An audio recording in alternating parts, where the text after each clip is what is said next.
Udah Pak. Kembali saya ingin menjelaskan tentang trainer yang sambungan yang tadi. Saya misalkan ada semacam rangkaian yang misalnya ini menjalankan motor 3 pasak 1 putaran, itu misalnya di sini dibuatkan rangkaian konvensional ya, ini rangkaian konvensional. Pengawatan konvensional di sini misalnya OL-nya sambungkan 9596, ada stop, kemudian ada start, kemudian di sini koilnya. Misalnya ini ditekan, akan masuk arus, koil bekerja, K1 ini nyambung, dia balik lagi, maka motor berjalan. Nah, kalau mau dirubah dalam bentuk ladder yang dibuatkan nanti di CX programmer nanti Anda akan membuat seperti ini. Maka di sini misalnya ini dibuatkan NC sesuai saja dengan rangkaian konvensional ini, kemudian membuatkan laddernya. Kemudian di sini NO ini sebagai output koilnya dari sambungan sebagai pengunci K1. Ini adalah koilnya. Maka rangkaian kamu akan membuatkan nanti di CX programmernya di laptop atau di komputer seperti ini. Nah, kemudian rangkaian sudah dibuat ini, kamu langsung masuk ke trainer. Berarti nanti alamat-alamatnya ini harus tepat. Misalnya ini sebagai di sini adalah stop, atau di sana ditulisnya S1. Ini adalah start. Di sini adalah S0. Gitu ya. Nah, alamatnya itu harus jelas. Ini S0 itu yang dipakai untuk inputnya S1 ini adalah 00. Untuk startnya 01. Maka nanti masukinnya jangan lupa ke 001 ini. Kodenya apa? 0, berarti channel 0 gitu. Tapi kalau kodenya misalnya seperti ini 1.01, nah nanti ada yang di sebelahnya gitu. Boleh kamu bebas aja mana yang mau 0. Jadi tidak terpaku kepada 0 titik, karena di sini ada 2 channel di trainer kita. Bisa 1, bisa 0. Termasuk untuk output. Output juga ada alamatnya ini sampai 07 ya, karena dari 00. Tapi ada 2 channel, ada 100, ada juga yang 101. Nah, ini dari 00 sampai 07. Silakan saja ini bebas. Tapi jangan lupa nanti menginstalasinya jangan salah, jadi tidak sesuai dengan yang kamu buat di program. Sebagai contoh, misalnya seperti ini aja lah. Kita langsung mau masuk ke instalasi trainernya, gitu ya. Nah, misalnya ini udah diinstalasi, nanti ini ini kemudian dinyalakan, powernya juga dinyalakan, akan nyala. Nah, baru kamu instalasi dulu ininya. Untuk stop di sana sudah pakai NC gitu ya.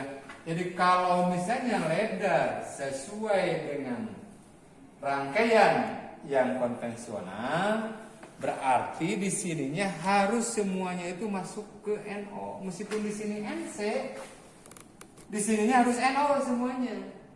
Karena di sininya sudah di-NC-kan. Jadi dia misalnya input di sana 0. Oh, berarti channel 0. Cari 0 berapa? 00. Masukkan 00. Nah, gitu ya. Mau pakai tombol tekannya yang mana? Misalnya ini. Yang bawah ini berarti yang S1 di sana ditulisnya ya, S1 ini berarti. Itu jangan salah. Jadi alamatnya 00. Kenapa Pak kok masuknya NO? Karena di sananya sudah di-NC-kan. Kalau di sininya NO, gambarnya stop, maka di sana harus pakai NC di hardware-nya. Nantilah ada penjelasan secara khusus untuk rangkaiannya. Kemudian yang kedua, untuk inputnya itu adalah 01, input sebagai start. Misalnya di sini untuk outputnya 01, berarti sama masih 0 juga. Ini 01 ada tertulis. Nah, startnya pakai S0. Oh, ini terbalik jadi yang ini. ke sini, jadi bolak-balik S0. Jadi S0 sebagai start, S1 sebagai stop. Kemudian jangan lupa kalau di motor itu ada pengaman, yaitu ini OR. Ini OR tidak termasuk, tapi dia itu jadi input. Bisa juga dipakai untuk OR-nya, misalnya sebagai kalau terjadi apa-apa, misalnya untuk di reset di sana, misalnya mau dikasih alamat dan itu misalnya di 02 kita masukkan saja.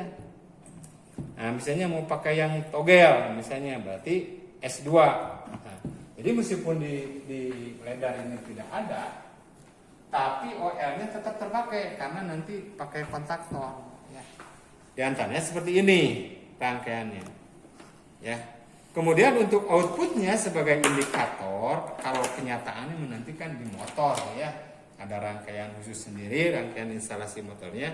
Kalau untuk PLC-nya sebagai untuk pernyataan bahwa program itu berjalan, misalnya di sana untuk outputnya itu misalnya pakai yang di sana yang 100 ya, berarti channel 100 cari. Misalnya di sana 02, cari yang 02. Nah, ini 02. Misalnya sebagai indikator mau yang AC atau DC ya, yang AC saja. Berarti ini bisa masuklah kemana bebas kamu cari. Berarti nanti L5 ini harus nyala. Kemudian common-nya ini harus disambungkan. Common-nya untuk output 02 ini masuk karena ini dipakainya 220 volt, cari yang 220 volt DC. Nah, ini misalnya atau mau yang atas boleh. Gitu ya. Nah, seperti itu anak-anakku ya. Jadi rangkaian ini setelah ini tersusun dengan rapi, kan ini ada hubungannya karena programnya dibuatkan nah kamu buka di sini. Nah, setelah ini nyala akan kelihatan di sini mower nyala. Tapi untuk menyambungkan supaya connect dengan komputer yang kita buat, maka di sini ada tusuk kontaknya yang harus disambungkan dengan komputer atau laptop. Nah, di sini USB ya, masukkan ke komputer. Nah, untuk selanjutnya ada proses transfer di mana nanti ketika ditransfer periferalnya ini akan nyala. Nah, nanti ada nyala.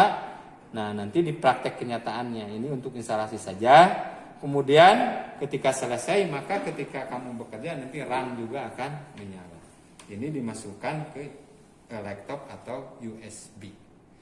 Dibuktikan dengan nyalanya indikator yang dimasukkan pada input tersebut. Nah, itu diantaranya sebagai gambaran, karena ini harus berlatih terus. Nanti berlatihnya itu bisa di pas nanti offline kita bisa melaksanakannya. Yang penting sekarang mengerti dulu gambaran-gambaran tentang trainer PLC yang SMK 6 punyai dan kita bisa memakainya. Nah, itu diantaranya untuk gambaran instalasi rangkaian PLC yang sudah dibuatkan Rana. Sekian dulu.